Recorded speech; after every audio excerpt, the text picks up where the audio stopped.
Kamusta? BFP Nation! Welcome sa panibagong video. Ngayon, mag-e-explore tayo ng maliliit na sapa para maghanap ng kakaibang isda. Ang mga sapa na ito ay tila walang katapusan at puno ng iba't ibang nilalang. Noong huli tayong nandito, nakahuli tayo ng dalawang malalaking freshwater shark. Mga halimaw ang laki. Nandito na naman tayo ngayon mga kaibigan. Dala namin ng bitag at lambat para makahuli ng maraming kakaibang isda. Excited akong bumalik dito. Isa ito sa paborito kong lugar. Ang daming kakaibang isda rito. Salamat mga kaibigan. Sa tingin ko maganda ang simula natin kasi may nakita na agad akong malaking isda doon sa ilalim. Tignan mo yon. Sa tingin ko, albino Oscar yon. Alam nyo ang nakakabaliw dito? Nung huling video namin dito, nakahuli kami ng albino Oscar sa ilalim ng tulay na ito. At may isa pa ulit doon. Hindi yon yung dati kasi dinala na namin yun sa bahay ko. Pero tignan mo, mas malaki yung isa ngayon. Pare, kailangan nating pumasok doon. Paano natin siya makukuha? Nasa kabila siya? Kailangan ko bang umikot? Tara, tumawid na tayo sa tulay para makuha yung malaking albino Oscar. Diretso agad tayo, malaking isda ito. Wala tayong makita, ang silaw at glare. Baka nasa ilalim ng damuhan, kailangan nating bumalik sa kabila. Sabi ko nga, maraming isda dito at nakita natin yung malaking albino, si Oscar. Sigurado ako yun. Nasa ilalim siya ng damuhan kaya hindi natin siya makita mula sa baba o kabila. Dapat ko ba siyang salukin? Saan ka pumunta? Ayun, nandoon siya sa dulo. Halika guys, tingnan nyo. Napakalaking albino Oscar ito. Susubukan ko siyang salukin. Ay, napansin niya ako. Grabe guys, tingnan nyo. Ay, lumulubog ako. Grabe ang lubog ko. Saan na siya? Hindi, ayan, nakita ko siya. Halika dito pare, halika dito. Diyos ko Brett, nakuha mo siya. Nandito na ako. Nakuha ko na siya ngayon. Bigyan mo ako ng lambat. Oh, bigyan mo ako ng lambat. 5 minuto pa lang at hanggang baywang na agad ako sa tubig. Pero nakuha ko ang isda. Yun lang ang mahalaga. Tingnan nyo ito. Grabe, tingnan nyo kung gaano kaganda ang Oscar na ito. Mas bihira talaga ang albino Oscar kaysa sa normal. Pero gaya ng sabi ko, relax lang pare. Noong huling punta natin rito, may nakita tayong albino Oscar na kalahati ng laki ng isdang ito sa ilalim ng tulay na yon. Mukhang dito ang lugar nila, baka dito sila nagpaparami. Astig talaga. Sige, maglalagay tayo ng isda sa timba ngayon mga pare. Ang ganda ng umaga dito sa Exotic Hub. Sino kaya ang makikita natin? Nagsisimula tayo sa isang albino Oscar. Ilalagay natin siya sa timba, tuloy lang tayo. Yan na siguro ang pinakamagandang Oscar na nahuli ko dito. Sige, ilagay na natin siya sa timba. Sabi niya, sige, baka makita natin ang mga kaibigan niya. Mga pare, tuloy lang tayo, maglalakad pa tayo sa tabi ng sapa. Pwede tayong kumaliwa, pwede rin kumanan, pero pareho namang maraming isda. At oo, mga pare, titingnan natin kung ano pa ang mahuhuli natin dito. Tara na, naglakad lang kami ng kaunti sa tabi ng sapa at nakarating na kami sa tulay. Ngayon, sa ilalim ng tulay na ito, sobrang daming isda. Tuwing pumupunta kami dito talaga nagsisiksikan ng mga isda. Kaya gusto kong maglagay ng bitag ng isda dito, sigurado. Pero bago natin gawin yon, gusto ko munang magsalap sa paligid at tingnan kung makatsamba tayo at makahuli ng isda sa ilalim ng tulay na ito. Oh, dito, handa na. Kunin mo siya. Ay pare, ang daming isda. Yak, grabe, tingnan mo ang daming putik. Hindi talaga makakadaan o makakahuli ng isda dito. Nabaon ako pare. Papasok na ako. Grabe, may laman doon. May malaking isda dito mismo. Hindi ako nagbibiro. Oo. Grabe, tingnan mo. May nakuha tayong jumbo molly. Isa pa, may malaking aquarium fish. Teka, ito ay African cichlid, hindi molly. Tingnan ninyo yan mga pare. Nakuha natin ang una nating African cichlid ngayong araw. Astig sila, aquarium fish sila, pero hindi sila pasado sa standards natin. Kaya pakakawalan lang natin sila. Ayan na sila. Subukan naman natin sa kabila mga pare. Mas marami talagang isda dito kasi hindi pa tayo nakapunta dito. Susubukan ko lang inet hanggang ilalim. Ay, ano yun? Grabe, hindi ako makapaniwala. Nakahuli ako ng baby clown knife fish. Tingnan ninyo mga pare, kakaibang aquarium fish na naman. Maliit na baby clown knife fish yan, nahuli natin sa ilalim ng tulay. Ang lakas ng simula natin ngayon.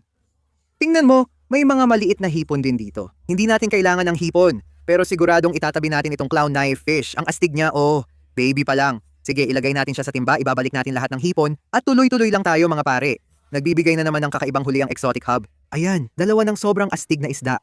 At tuloy-tuloy lang tayo para makita kung ilan pa ang mahuhuli natin ngayon. Mag-explore pa tayo at tingnan kung ano pa ang mahuhuli natin. Uy, tingnan mo dito pare. Kita mo yung mga bula.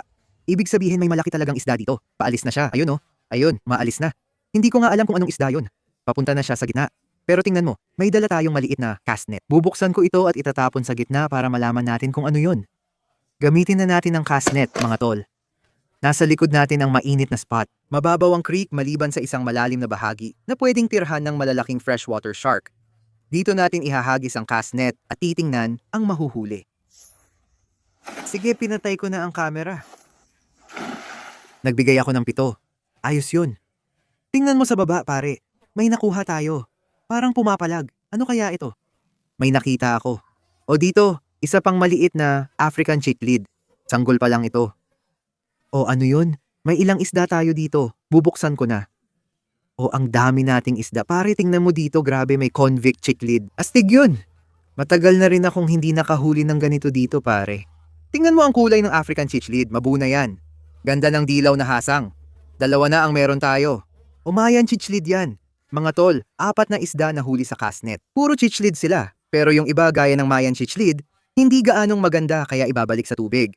Pero ang mga ito, astig. May maliit na African cichlid, mabuna at convict cichlid. Ilalagay na natin sila sa keeper bucket. Sige, ayan na sila. Oh, ang daming isda dito. Tingnan mo, okay lang, hindi masama. Tignan natin kung ano ang nahuli natin mga tol. Ang daming isda dito kanina. May nahuli ako. Ramdam ko may gumagalaw. Ayun, nakikita ko sila. Sandali, maliliit lang sila. May laman dito. Ano yun? O tingnan mo dito, ano ito? Ano ba ito? Parang cichlid ito. Ngayon lang ako nakakita at nakahuli ng dambuhalang convex cichlid. Buksan natin ang lambat mga tol. Kakaiba ito, parang cichlid pero hindi ko kilala. Ngayon lang ako nakahuli ng ganito. Grabe pare, tingnan mo ito, ano ito? Ano ba yan? May nahuli tayong isda na hindi ko alam kung ano. Kaya kailangan namin ng tulong ninyo para makilala ito.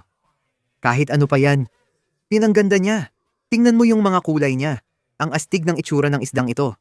Sige, ilagay na natin siya sa timba. At nakuha rin natin ang convict cichlid. Ayan na siya. May nakuha pa ba tayo sa lambat? Oh, tingnan mo. May malaking molly dito. Sige, tutulungan natin siya. Naipit siya sa lambat, pero ibabalik lang natin siya sa tubig.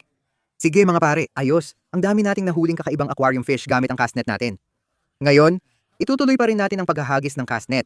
Pero gusto ko ring subukan yung ibang sapa. Malayo-layo na rin ang narating natin dito, kaya babalik na tayo sa pinanggalingan natin, doon sa may tulay. At ang gagawin natin ay maglalagay tayo ng isa sa mga fish trap natin sa ilalim ng tulay na. Yun kasi ang daming isda doon. Habang naghahagis tayo ng castnet sa ibang sapa, mamamarinad na yon at baka may kakaibang mahuli. Tara, lagyan na ng pain ng fish trap. May 3 pagpipilian tayo para sa unang fish trap. Ito ang monster fish trap natin. Gusto ko munang itabi ito para sa susunod na kanal, kung saan nahuli natin ang dambuhalang freshwater shark. Ito ang pangalawa nating fish trap at paborito ko talaga. Magandang option ito. Meron pa tayong maliit na plastic bin na fish trap na mahusay din gumana. Sa tingin ko, ito ang gagamitin natin, mga tol. At ilalagay sa ilalim ng tulay na yon. At sana may mga kakaibang isda na pumasok dito. Pero una, kailangan muna natin lagyan ng paint. Tingnan nyo yan. Babaliin natin ng kaunti. Ilalagay natin sa trap. Ang saya nito, mga tol. Sobrang excited na ako makita kung ano ang mahuhuli natin. Ayos, ibababa na natin ito. Gamitin natin ang maliit na lubid at itali sa gilid para hindi matangay ng agos. Sigurado akong marami tayong mahuhuling isda sa trap na ito. Ayos, hindi na gagalaw ang trap natin mga tol. Punta tayo sa ibaba ng sapa. Baka makakita pa ng mas maraming kakaibang isda. Nandito na tayo sa susunod na spot ngayon. Ngayon, dito mismo sa kanto na ito, maraming damo, maraming halaman. At pagdating natin, nakita talaga natin ang grupo ng mga batang snakehead. Kaya alam nating may mga isda dito. Bababa tayo doon at magsasala gamit ang lambat para makita kung ano ang mahuhuli natin. Heto na, kukuha lang ako ng lambat dito. Anya. May tao ba rito? Oh, nandito tayo. Batang Mayan cichlid ito, tingnan kung gaano kataba. Ibabalik natin siya, ayaw natin dito. Isa pang isda. Oh, isa na namang batang Mayan cichlid. Seryoso ka ba? Ay grabe pare, isa na namang convict cichlid. Ang dami nating nahuhuli nito ngayon. Maliit lang talaga ito. Sige, itatabi natin siya. May maliit tayong timba para sa mga huhulihin. Sabi niya, oh pare, ang daming isda dito sa kanto at sa likod. Ang ganda ng African cichlid, lalo na yung maliit na asul. Ang dami pa talaga. Pare, oh ano yun pare? Grabe Brandon, gurami yan. Ano? Tignan ninyo ito guys. Nakahuli tayo ng maliit na batang gurami. Hindi ko alam kung ano yun, pero ang astig niya. Meron pa? Hindi ako makapaniwala. Ano yun? Flyco ba yan? Hindi yan Flyco. Anong isda yan? Wala akong alam kung anong klase yan. Guys, mag-comment ng pangalan ng isdang ito sa baba. Wow, 3 kakaibang isda agad sa lambat. Ilalagay natin sa keeper bucket mga tol. Bagong lambat tayo dito pero halatang madaming isda kaya tuloy lang. Astig tingnan ang gurami. Tignan ninyo, ayun na siya. Sa tingin ko hindi pa ako nakahuli ng gurami dito dati. Astig yun. Mga tol, papasok na tayo sa gubat. Doon kasi ang mga isda. Ay ano yun? Uy, may nahuli ako. Nakuha ba natin yon? Ano yon, snakehead? Baby ahas? Hindi yata. Ano ba yan, pare? Isa itong pike cichlid. Grabe, ang dami ng isda dito sa kanto na ito. Akala ko ahas nung una, kasi nung una tayong lumapit, ang daming snakehead. Pero pike pala ito. Ano ba ito? Isang pike! Chichlid! Tara, ilagay natin sa keeper bucket. Ang dami na nating isda. May malaking albino Oscar at clown knife fish. Tignan ninyo ito. Ang daming cool na cichlids dito. Tapos may isang misteryosong isda na hindi ko alam kung ano. Sa tingin ko, kailangan nating kumilos. Maglakad tayo pababa sa creek at tingnan kung saan ito papunta. Mukhang maraming isda dito. Tara, tuloy lang at alamin pa natin ang makikita. Brandon, i-zoom mo dyan. May asul na isda. Oh, kita ko. Kita mo buntot niya. Kailangan ko siya. Ang tarik dito pare. May isda sa baba. Diyos ko. Nakakakuha ako, grabe. Ang laki ng asul na akora na to. Tingnan nyo, electric blue ang palikpik niya, mga tol. Nakita natin siya sa baba. Tignan mo ang mga kulay. Ang astig. May nakuha tayong batang Jill Cichlid at Molly Jewel Cichlid, pati Molly. Ibabalik natin sila pero itong isa, itatabi natin. Tignan nyo kung gaano ka astig yung Cichlid na yan, mga tol. Ayos, kakadiscover lang natin ng bagong spot na puno ng isda. Ang gagawin natin, ilalagay natin ang pangalawa nating fish trap ngayong araw, yung paborito ko. Titingnan natin mamaya kung ano ang nahuli. May maliliit na tilapia tayong nakuha, ilalagay sa trap at ihuhulog dito. 3, 2, 1, ayos. Ay tol, gitna talaga. Excited na akong makita ang mahuhuli sa fish trap. Bababa muna tayo sa creek para tingnan pa ang nandito. Tara na mga tol. Bumaba lang kami ng kaunti sa creek at narito na kami sa Tagong Lagusan. Maraming kakaibang isda at dati, nakahuli kami ng maraming batang freshwater shark dito. Pupunta na ako dyan, ilulubog ko ang lambat ko at sana makahuli tayo ng kakaiba. Nakikita ko sila sa lagusan ngayon. Ayun! Parang nakuha ko siya tol. Wow, ang dami talaga naming nahuli. Tignan mo ito. Ano ba tong mga ito? Mga batang African cichlids ba ito? Alam kong may nakita akong maraming isda doon. Tignan mo yan. Ano ba ito? Grabe astig ang itsura ng hito na to. Parang ngayon lang ako nakahuli ng ganito. Tol, i-comment ninyo sa baba kung anong species ng isda ito. Mukhang maliit na hito siya. Astig talaga. Ang dami naming nahuling isda. Ilagay natin sa timba tapos balik tayo. Ang daming isda sa likod mo, tol. Tignan mo, natakot ko sila. Ayan na sila, tignan mo. Ay hindi. Nahuli ko ba siya? Sandali lang. Oo, tol. Iridescent shark, tol. Maliit pa siya. Baby pa. Ay, ang ganda niyan. Tignan mo yan. Ay, nagwawala siya. Tingnan ninyo. Mga tol, ang sigla niya. Maliit na freshwater shark. Ito talaga ang target natin ngayon. Alam kong marami sa inyo ang umaasang mahuli ulit ang mga shark na to at nagawa natin. Maliit pa lang siya pero freshwater shark na. Ay tol, 2 pala sila. Tignan mo, may mas malaki pa. Sige, ayos na. 2 ang shark natin at isang African cichlid. Mga tol, tignan ninyo yan. Alam nyo? Sa tingin ko, senyales ito. Dapat siguro pumunta tayo doon sa malaking bahagi ng kanal kung saan bumubukas ito. Doon natin nahuli yung malalaking freshwater shark dati. Pumunta tayo roon at ilagay ang fish trap. Baka makahuli pa tayo. Pero bago yon, maglalamyerda muna tayo sa creek gamit ang lambat. O mga tol, mukhang susubukan nating hulihin ulit ang dambuhalang freshwater shark at sana pala rin. May mga baby kaya may malalaki. Bobby, may orange sa tabi mo. Nasa kanan. Ay ramdam ko yon. O tingin ko may isa pang Oscar tol. Ang laki niya, parang nasa lambat na bro, seryoso. O ay tol, isa itong Midas. Tingnan mo kung gaano kalaki yan. Mga tol, tingnan ninyo ito. Nakahuli tayo ng napakalaking Midas cichlid, kulay orange talaga. Ang hirap hanapin ng mga isda sa putik, pero nakuha natin. Ang laki nito. Brandon, may isa pa. Seryoso, may nakita pa akong isa. Sige, ilalagay ko sa timba, babalik ako. Parang may isa pang malaking Midas cichlid. Oo, laki tol. Nakikita ko na yung isa pa, nasa putik na. Baka magkapareho lang ito. Pareho ng laki sa nahuli natin kanina. Sabihin mo kapag nakita mo. Ay, nandito siya tol. Tingnan mo dito. Parang nakuha ko na. Grabe talaga. Ang laki nito. Halos hindi mo makita dahil sa putik. Grabe, ano ba yanan? Tingnan mo yung kulay nito tol. Mas malaki pa ito kaysa sa isa. Pre, may isa akong ganito rin ang itsura. Tingnan mo yung orange na palikpik tol. Hindi pa ako nakakakita ng Midas na ganito, puti lahat tapos orange ang palikpik. Ang astig ng itsura. Baka magkapareha ito na nagpaparami. Mga tol, sunod-sunod tayong nakahuli ng 2 Midas cichlid dito sa sapa. Ilalagay natin isa sa timba. Ang dami nating astig na huli ngayon at susubukan naman natin hulihin yung dambuhalang freshwater shark. Bago ang lahat, ilalagay muna natin ang Midas cichlid sa timba. Ang ganda talaga ng isda na yan. Kita nyo mga tol, nandito pa rin tayo sa parehong sapa sa likod ko. Pero sa bahaging ito, Mas bumubukas, lumalapad, at lumalalim. Kaya dito nakatira ang dambuhalang freshwater shark. Ang mga baby ay sa maliliit na sapa nakatira at paglaki, lumilipat dito. Kaya dala natin ang dambuhalang fish trap na ginamit din natin noon sa paghuli ng mga shark. May tilapia tayo na gagawing pin at ihahagis sa gitna. Sana makahuli tayo ng malaking freshwater shark. Ilalagay ko na ang tilapia. Ayan na. 3, 2, 1. Nandyan na ang dambuhalang fish trap. Ang ganda ng bagsak, tapos biglang nawala. Hindi ko na makita. Ang lalim pala dito. Ngayon mga tol, may 3 fish trap na tayo sa tubig. Yung 2, 3 oras nang nakababad. Pupuntahan natin ngayon, tapos mamayang gabi babalikan natin para tingnan yung dambuhala. Pero sa ngayon, mga tol, titingnan muna natin kung ano ang nahuli natin sa unang 2. Magkita-kita tayo mamaya, ayos ba mga tol? Nandito na tayo sa unang fish trap na nilagay natin ngayong araw at ito yung nilagay natin sa ilalim ng tulay na to. Dito mismo. Ang daming isda na lumalangoy dahil sa tilapia natin. May maliit tayong timba. Titingnan natin kung ano ang nahuli. Sobrang dami ng isda dito. Magandang senyales pero pwede ring hindi. Masama yan, walang trap pero marami pa ring isda rito. O tingnan mo, nakikita ko na sila. 3, 2, 1.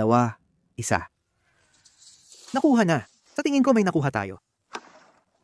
Teka pare, mga batang Oscar, tingnan mo. Alam ko dito sila nagpaparami. Nakahuli kami ng 2 albino Oscar dati rito. Kaya naisip kong dito sila nagpaparami. Ngayon, may patunay na. Mga pare, tingnan ninyo. Ay, African cichlid pala ito. Tingnan mo, maliit na African cichlid. Ilalagay natin sila sa timba. Isa pa, albino Oscar. Ang astig nun. Ano to? Grabe, hindi ba yan tilapia?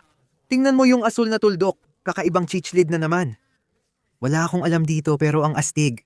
Tulungan mo ako. Ilagay mo sa comments kung ano ito. Isama natin sa timba. Bilisan natin, ang daming isda dito. Grabe, silver dollar. Astig talaga, tingnan mo rito. Isa na namang convex cichlid pare. Ang dami nating nahuli nito ngayon at may iba pa tayong isda dito. Ang daming African cichlids. Uy, isa na naman pare, isa na namang pike cichlid. Tingnan mo, isa pang maliit na pike cichlid. Mukha siyang kapareho ng isa. Ano kaya yon? Sa tingin ko, Texas cichlid yan. Idadagdag natin pareho yung mga yan. Sa tingin ko, yun na yon. Ido-double check natin, yun na ba? Ay, never mind, pare, may laman pa. Parang bigla na lang silang lumalabas kahit saan. Ano yon? Nakita ko, teka, pating ba yon? Sa tingin ko, isa na namang baby shark yon. Mabilis siya kung ano man yon. Alam mo, kailangan na lang nating ibuhos. Ibubuhos na natin. May isda dito. Hindi ko alam kung ano. Parang nakita ko na. Ay, eto na, pating pala. Maliit na iridescent shark, baby pa. Pang-4 na natin ngayon. Sana matapos natin ang video ngayong gabi na makahuli ng malaki. Marami tayong nahuling baby, maganda yan. Isama natin ito sa timba. Tignan ninyo, mga pare, ang dami nating nahuli sa unang fish trap ngayon. Tignan ninyo, ang dami talaga. Bobby, nakita mo yung talon na yon? Peacock yon, mga pare. May mga exotic na ibon pa dito sa exotic hub, grabe. So anong gagawin natin ngayon mga pare? Pupunta tayo sa pangalawang fish trap, titingnan natin kung ano ang nahuli natin doon. Ang ganda ng simula natin. Ang dami nating nakuha na pwede nang itago. Kaya tignan natin kung ano ang nahuli natin sa pangalawang fish trap. Sige mga pare, nandito na tayo sa pangalawang fish trap at may bago tayong timba. Pupunuin natin ito ng tubig. Tinitingnan ko dito ngayon at ang dami kong nakikitang isda sa tabi ng trap natin. Paano ko kaya makukuha ito? Uy, tingnan mo yung isda pare. May isda sa loob. Kailangan kong pumasok. Peter bro, tama na. Diyos ko, lumulubog ako. Grabe, nakakatakot ito. Ilabas mo ako dito. Nakuha ko na yung trap. Uy, ang dami nating nahuling isda. Tingnan mo sa loob ng trap na to, pare. Tingnan mo lahat ng maliliit na mosquito fish na nahuli natin dyan. May mga nahuli rin tayong astig na isda. Tingnan mo yan. Grabe, ang ganda ng African cichlid na iyan. Sige, ilalagay ko na sila sa timba. Tingnan mo ang daming African cichlids at iridescent shark. May baby shark at maliit na jewel cichlid din. Ilalagay natin lahat sa timba. Ang dami talagang isda dito, pare. Baka kailangan na lang nating ibuhos lahat. Tingnan mo, may shark, malaking African cichlid, at pike cichlid. Ang gaganda nila. Teka, tingnan mo. Kumain siya ng minnow. Grabe, kasalukuyan siyang kumakain ng isda. Hayaan ka na naming mag-enjoy dyan, tol. Pasensya na, isa pang shark pare. Ang dami nating huli ngayon. Isa pang baby at mas maraming African cichlids. Ayan, maliit na baby pleko, hindi rin ordinaryo. Tingnan mo yung mga batik at gintong tuldok sa kanya pare. Sa tingin ko, yun na lang ang mga astig. Yung natira, puro mosquito fish na lang. Ayan na yung maliliit na mosquito fish. Tingnan mo, may isa na naman tayong balde na pununo ng isda mula sa pangalawa nating fish trap.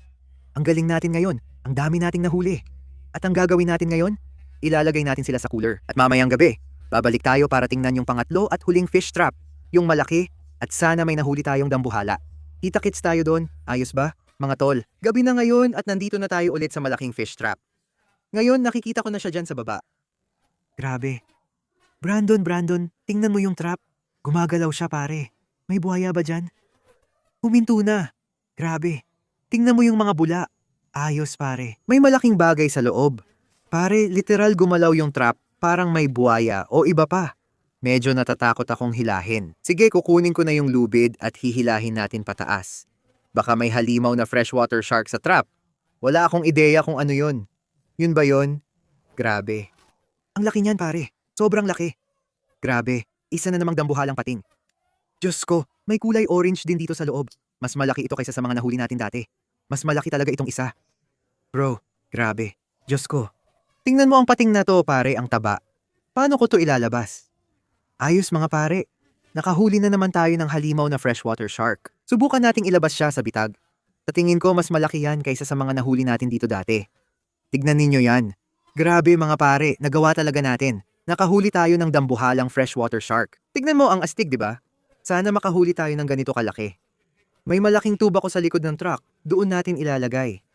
Bilisan natin. May iba pang isda doon. Tignan mo, may malaking Oscar. Ayan o, tignan mo yan. Grabe, ang laki niyan mga pare. Grabe talaga. Sa totoo lang, tingin ko may mas malalaki pa dito. Lumalaki pa sila rito.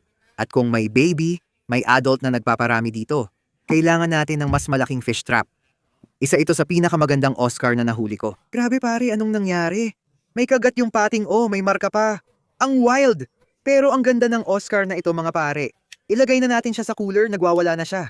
Ang ganda talaga ng Oscar na yan.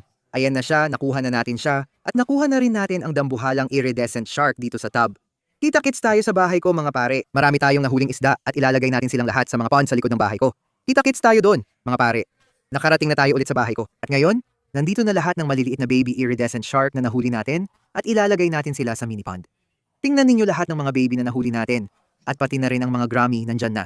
Ayos, sakto yan. Tingnan nyo yan. Ayan na sila, ayan na lahat ng mga shark mga pare, ayan na lahat ng maliliit na baby shark. Balang araw lalaki sila ng husto at kailangan na nilang ilipat sa predatory pond. Pero sa ngayon, marami pa tayong isda na ilalagay sa mga pond sa likod ng bahay. Ngayon mga pare, marami tayong chichlid dito. Tingnan nyo to. Ito yung mga astig talaga. Sige, ilalagay na natin sila sa chichlid pond ko. Ang astig ng mga isdang ito. Ang gaganda nila, ayan na sila. Sa tingin ko, geophagos at peacock ang mga isda. May isa pang natitira. Ang astig niya. Nandito tayo ngayon sa mystery pond at marami tayong ilalagay na isda. Tingnan ninyo ito. Meron tayong maliit na albino Oscar, clown knife fish, pike cichlids, at isa pa na hindi ko alam ang klase. Kung alam ninyo, mag-comment sa baba. Ilalagay na natin lahat ito sa mystery pond. Tingnan nyo ang mga isda, mga pare. Nasa Oscar Army na tayo ngayon. Nahuli natin ang 2 malaking Midas at 2 malaking Oscar at ilalagay sila sa pond na ito. Ang gaganda ng mga isda. Gamit ang monster fish trap natin sila nahuli. Tingnan ninyo yung orange pare, ang ganda talaga. Ayan na siya, papunta na sa Oscar Army. Ang dami na nating Oscar ngayon at meron pa tayong isa dito. Tingnan ninyo kung gaano kaganda itong albino na isa. Ayan na siya mga pare. Mukhang may breeding pair tayo ng Midas cichlids. Ang astig tingnan. Idadagdag natin sila doon. O mga pare, ang natitira na lang ay yung dambuhalang pating. At tingin ko, alam ko na ang perfect na pwesto para sa kanya. Sige mga pare, tingnan nyo to. Nandito na ang dambuhala nating freshwater shark at ilalagay natin siya sa harap na pond. Ngayon na, sapat na ang laki ng isda para sa predatory fish pond. Pero gusto ko munang mag-ingat. Dahil medyo sira ang palikpik niya, dito muna siya magpapagaling bago ilagay sa pond. Pare, grabe ang laki at taba ng pating na yan. Ang lakas kumain. Ayan na, tingnan mo. Ang laki talaga. Pag gumaling na siya at sigurado akong malusog, ilalagay na natin siya sa malaking aquarium kasama ng ibang pating. Wild talaga yon mga tol. Isa na namang nakakabaliw na araw sa Exotic Hub. Ang dami naming nahuling isda. Kung gusto ninyong bumalik kami para manghuli ng mas maraming dambuhalang freshwater na pating, mag-like at mag-subscribe lang. Kita-kits sa susunod. Paalam!